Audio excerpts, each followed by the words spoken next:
अस्सलाम वालेकुम। अज़र पाकिस्तान के प्रोग्राम पैसा के साथ मैं हूं आपका होस्ट मोहम्मद जुनेद। नाजरीन, आज के शो में हम बात करेंगे करंट अकाउंट डेफिसिट पर। किसी भी मुल्क की माशी तरक्की को परखने का एक तरीका यह भी है कि हम ये देख लें इस मुल्क का करंट अकाउंट डेफिसिट कहाँ पे जा रहा है।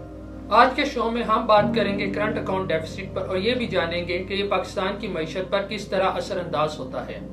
करंट अकाउंट डेफिसिट या करंट अकाउंट खसारा से मुराद है अगर value of goods and services जो हम इंपोर्ट कर रहे हैं हमारी एक्सपोर्ट से बढ़ जाएं तो इसका मतलब है कि हमारा करंट अकाउंट खसारे में जा रहा है। करंट अकाउंट डेफिसिट को हम ज्यादातर मेजर करते हैं as a percentage of GDP.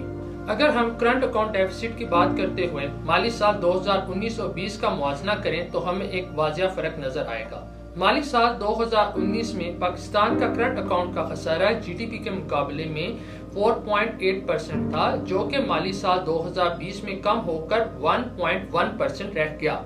यानी कि करंट अकाउंट का खसारा 2.96 बिलियन डॉलर्स की सतह पर आ गया, जो कि 5 साल का कम तरीन फिगर है। इस कमी की एक बड़ी वजह माशी तरक्की का कम हो जाना है। माली साल 2019 में मईशत का हुजम 278.36 बिलियन डॉलर्स था, जो कि साल 2020 में 5.22% कम होकर 263.80 बिलियन डॉलर्स पर आ गई। क्रिटिक्स यानी कि जो नाकदीन हैं, इनका कहना है कि हमने अपना करंट अकाउंट का खसारा अपनी इंपोर्ट्स को कम करके हासिल किया है, ना कि हमने अपनी एक्सपोर्ट्स को बढ़ाया है। इस दावे की तस्दीक हुकूमत की जानिब से जारी करदा अदाद शुमार से भी होती है। माली साल 2019 में पाक की एक्सपोर्ट्स 24 बिलियन डॉलर जबकि इंपोर्ट्स 51 बिलियन डॉलर्स पर रही।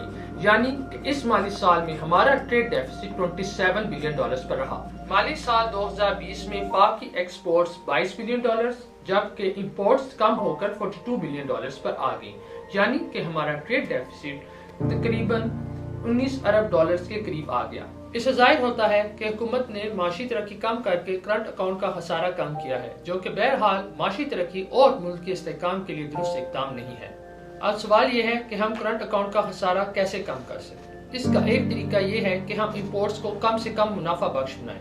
इसके लिए हम इंपोर्ट्स पर टैरिफ लगा सकते हैं या फिर एक मखसूस कोटम कर सकते हैं। एक और तरीका यह है कि हम इसके पैरेलल ही अपनी एक्सपोर्ट्स को बढ़ाने के लिए मुल्क में इंडस्ट्रियलाइजेशन करें ताकि मुल्क में सनतें आबाद हों और जिससे मुल्क की एक्सपोर्ट्स बढ़ें और इंपोर्ट्स कम हों। अब सवाल यह है कि आया करंट अकाउंट डेफिसिट वाकई ही मुल्क की मईशत के लिए नुकसानदेह है या नहीं। इसका जवाब हमें पाकिस्तान का हित्ते के दीगर ममालिक से मुआवजा करके मिल सकता है। साल 1988 से लेकर अब तक पाकिस्तान 13 मरतबा IMF के पास एडजस्टमेंट्स के लिए जा चुका है।